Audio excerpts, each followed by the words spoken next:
18th Lok Sabha elections जब अपने peak पर था तो इस बीच कई ऐसी बातें और झगड़े देखने को मिले थे जिसने देश को सहमा कर रख दिया था। रिलीजन से लेकर कास्ट तक सारे ही मुद्दे उठे थे और किसी भी पॉलिटिकल लीडर ने एक दूसरे पर कीचड़ उछालने से इनकार नहीं किया था। पर अब जो ये रिजल्ट सामने आया है तो कई लोग इस रिजल्ट से चौंक गए हैं और कई लोग बड़े खुश दिखे हैं। इसी के बीच एक एलिगेशन ऐसा भी उठा था जिसने लोगों को शॉक कर दिया था और बीजेपी के लिए बहुत ही शर्म की बात बन गई थी। यहाँ पर हम और किसी की नहीं बल्कि now suspended JDS Janata Dal secular leader Prajwal Revanna के खिलाफ लगे सेक्सुअल असॉल्ट एलिगेशंस की बात कर रहे हैं, जिसने देश में एक अलग तहलका मचा दिया था जब रेवन्ना के खिलाफ कई वुमेन ये एलिगेशन लेकर आई और जहां इस केस में इतने वीडियोस भी वायरल हो गए थे। आपको बता दें कि ये सारे वीडियोस अप्रैल 26 को वायरल हुए थे, वो भी तब जब कर्नाटक में इलेक्शंस चल रहे थे और जहां पर हसन कॉन्स्टिट्यूएंसी से ही JDS leader Prajwal Revanna as NDA candidate खड़े हुए थे। इन एलिगेशंस के सरफेस होते ही वे अप्रैल 27 को ही देश छोड़कर निकल गए थे और अब जो वे वापस इंडिया आ गए हैं तो देखते हैं कि उनके खिलाफ कौन से कदम कोर्ट्स और पुलिस ने उठाए हैं और जिससे ये साफ तो हो गया है कि उनकी परेशानियां खत्म नहीं होने वाली है। और ये भी देखेंगे कि आखिर इस केस में ऐसा पहली बार क्या हुआ है जो अब तक कर्नाटक के किसी भी सेक्सुअल क्राइम केस में नहीं हुआ था। आपको बता दें कि अपना वोट कास्ट करते ही प्रज्वल रेवन्ना जर्मनी के लिए रवाना हो गए थे एक डिप्लोमेटिक पासपोर्ट पर। कई लोगों का मानना है कि वे अरेस्ट की डर से भाग गए थे। अब इस बात में कितनी सच्चाई है या नहीं इसका फैसला हम आप पर छोड़ते हैं, पर आपको बता दें कि वे मई 30 को वापस इंडिया भी आ गए थे। जी हाँ, आपने सही सुना।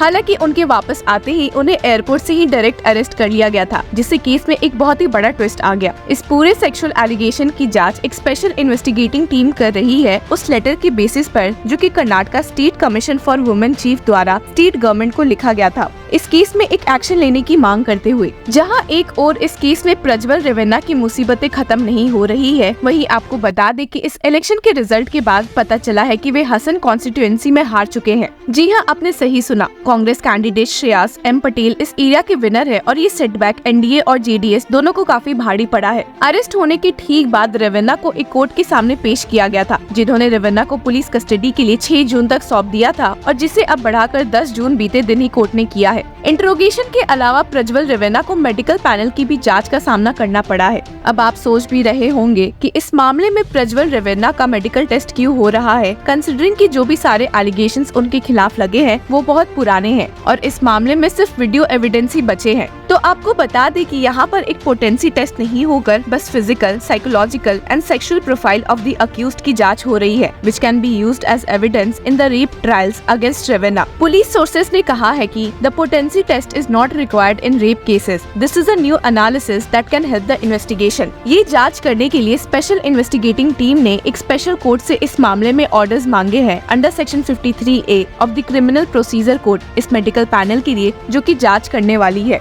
Section 53A of the CRPC says that when a person is arrested on a charge of committing an offence of rape or an attempt to commit rape and there are reasonable grounds for believing that an examination of his person will afford evidence as to the commission of such offence, it shall be lawful for a registered medical practitioner employed in a hospital run by the government or by a local authority to conduct a medical test। और ये जो opinion लिया जा रहा है medical panel से वो first of its kind है जो पहली बार ही किसी सेक्सुअल क्राइम केस में हो रहा है। The medical panel included experts from the forensic surgery, urology, psychiatry, obstetrics and gynaecology and medicine departments. आपको बता दें कि ये panel of doctors Shri Atal Bihari Vajpayee medical college and research centre in Bengaluru से बिलोंग करते हैं। इस मामले में एक पुलिस सोर्स ने कहा भी है कि this examination is different from a normal potency test. The crimes have occurred long ago and there are videos and photos. The medical opinions, especially physical dimensions of external organs and body parts that have been sought, are likely to be corroborated with images of the alleged incidents of sexual assault involving the accused. सिर्फ यही नहीं और आपको बता दें कि after being arrested on his return from Europe on May 31, Prajwal Revanna was subjected to a regular physical test for health conditions before being produced in court. अब जैसा कि सबको पता होगा कि सेक्सुअल एलिगेशंस प्रज्वल रेवन्ना पर लगने के अलावा उनके फैमिली पर भी कई एलिगेशंस लगे हैं कि उन्होंने उन विक्टिम वुमेन को किडनैप करके रखने की कोशिश की थी। Earlier the police had arrested his father and MLA HD Ravenna on charges of kidnapping a woman. Later he was released on bail. और आपको बता दें कि इस बेल ऑर्डर के खिलाफ भी स्पेशल इन्वेस्टिगेटिंग टीम दिखी है जिन्होंने इसे चैलेंज भी किया है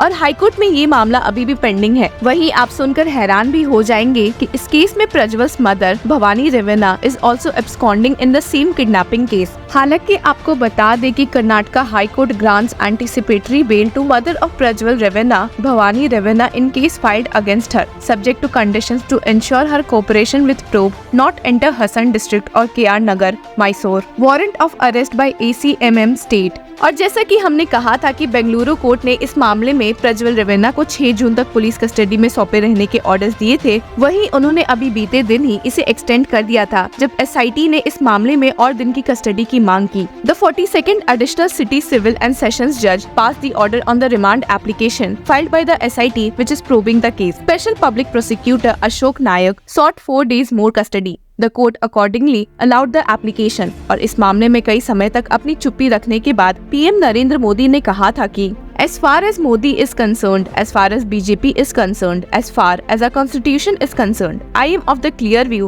that there should be zero tolerance for such people. Stringent punishment should be given using all the legal options available। और इसी एक टॉपिक पर अमित शाह को सीनियर एडवोकेट कपिल सिब्बल ने खूब फटकारा भी था जब अमित शाह बैठे बैठे सुप्रीम कोर्ट के इंटरिम रिलीफ ऑर्डर पर कमेंट पास कर रहे थे जो कि उन्होंने दिल्ली CM अरविंद केजरीवाल को दी थी और कह रहे थे कि केजरीवाल को तो पहले खुद आम आदमी पार्टी में हो रहे स्वाति मलिवाल केस को एड्रेस करने की सख्त जरूरत है। इस मामले में अमित शाह ने सुप्रीम कोर्ट ऑर्डर के रिलेशन में कहा था कि the supreme court has the right to interpret the law but I believe this was not a routine and normal judicial judgment. Many people in the country believe that special treatment has been given. हालांकि इसी statement को फटकारते हुए senior advocate Kapil Sibal ने अपनी बात रखी थी और अमित शाह पर निशाना साधते हुए कहा था कि वे सुप्रीम कोर्ट के जजेस पर उंगली उठाने का काम कर रहे हैं। He stated, Shah has made an objectionable statement and questioned the intention of the Supreme Court judges. Shah had said, people are saying, if people are saying and you don't believe in it, then why say it? If people say and you believe it, then only you have made the statement। और इसी के बाद senior advocate Kapil Sibal ने Prajwal Ravenna matter को include करते हुए कहा भी था कि Why is he Shah worried about this Maliwal assault case? It's an internal matter of Aam Aadmi Party. You think about Prajwal Ravenna. Why don't you give statements on that? That is the internal matter of JDS. You are silent there and the Prime Minister is also silent। हालांकि आपको बता दें कि इन सब के बावजूद सबसे हैरानी की बात शायद बीजेपी द्वारा 400+ वोट्स नहीं लाने की भी नहीं है, बल्कि उनके कुछ ऐसी जगहों से हारने की है जहां लोगों ने इसके बारे में सोचा ना होगा। जहां यूपी वालों ने बीजेपी को एक बड़ा झटका दिया है, वहीं कर्नाटका में हसन कॉन्स्टिट्यूएंसी से शायद उन्हें ये उम्मीद तो थी ही। अब देखना ये है कि आने वाले दिनों में कैसे बीजेपी अलायंस बनाते हुए स्टेट्स में और पावर में वापस कब आती है और क्या अपोजिशन इस मामले में बाजी पलट सकती है या नहीं। Till then keep following law चक्रा।